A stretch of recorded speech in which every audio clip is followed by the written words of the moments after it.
Nasubukan mo na bang magluto ng beef chop suey? Kung hindi pa, para sa iyo ang video ito. Dahil nga dito sa video ito ay magluluto tayo ng beef chop suey. Tara, samahan mo ako, simulan na natin ang ating pagluluto. Unang ginawa ko dito ay nagpainit tayo ng kawali. At nang uminit na, nilagyan ko na ito ng mantika. Ang gagawin nga natin dito ay stir fry natin itong ating gulay. Mayroon tayo ditong cauliflower saka broccoli. Ang ginagawa ko nga ay ni-stir fry ko to para ma-retain yung kulay ng ating broccoli saka itong ating cauliflower. At matapos ng 2 minutong pag-stir fry ay hanguin na muna natin to at saka natin to itatabi. At naglalagay ulit ako dito ng kaunting mantika. Dito naman sa parting ito ay magsisimula na tayo mag-isa. Unang inilalagay ko nga itong ating bawang. Papalabasin lang natin yung aroma nito. At susunod ko na din itong ating sibuyas.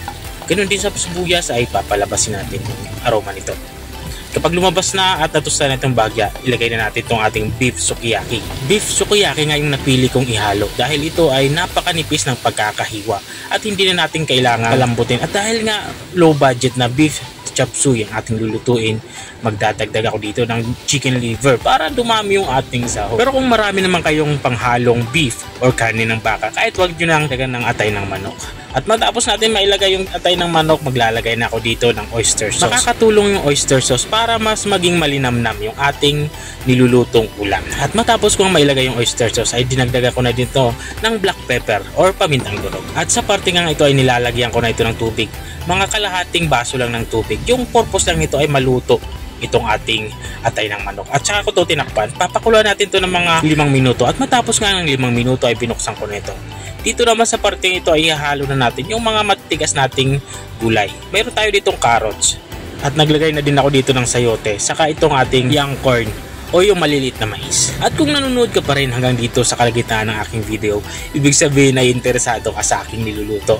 Baka pwede mo namang i-comment kung taga saan ka para alam ko kung hanggang saan umabot ang aking video.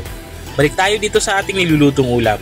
Tapos kung ang takpan ito ng mga 3 minuto ay binuksan ko na ito. At dito naman sa part nito ay nilagyan ko ito ng kaunting asin. Dahil nga gusto natin sa chop suey yung nangingibabaw yung manamis-namis na sabaw. Kaya kaunting asin lang yung ating inilalagay. Naglagay na din ako dito ng mga iba pa nating gulay. Mayroon tayo ng chicharo saka celery. At saka natin ito hinalo. At dito naman sa part nito ay ilalagay na natin yung ating cabbage. At habang nga tayo nagpapatuloy sa ating pagluluto, gusto ko lang shoutout ang mga masusugi dating mga taga-subaybay. Big shoutout nga kay Ma'am Luz Viminda Glor ng Tansa, Cavite. Shoutout din kay Sir Arnolfo Grace Hiporo ng Santa Cruz, Davao del Sur. At kay Ma'am Marilo Dialogo Sorban Hapak ng Camarines Norte. At maraming salamat din sa mga walang sawang nanonood at nakasubaybay dito sa ating channel. At balik nga tayo dito sa ating nilulutong ulam. Dito sa parting ito ay halos patapos na nga ako magluto. Para naman maging malapot yung sabaw ng ating chop suey, nilalagyan ko ito ng slurry or yung tinunaw na cornstarch sa tubig. Matapos ko itong malagyan ay takpan lang natin to ng 1 minuto para lang maluto yung ating slurry na nilagay. Makalipas nga ng 1 minuto ay ito na nga, lutong-luto na nga yung ating ulam pananghalian. Bago natin to i-serve, lagyan lang natin to ng quail egg or yung itlog ng pugo. Pero ito naman ay optional. Kung wala naman kayong itlog ng pugo ay okay lang naman. At ito na nga, ready to serve na nga yung ating ulam pananghalian. Ito nga yung ating beef chop suey na low budget. Diba? Kung nakarating ka hanggang dito sa dulo ng aking video, maraming salamat sa panonood. Kung nagustuhan mo naman yung bago nating recipe binahagi, baka pwede mo naman to i-share o siya.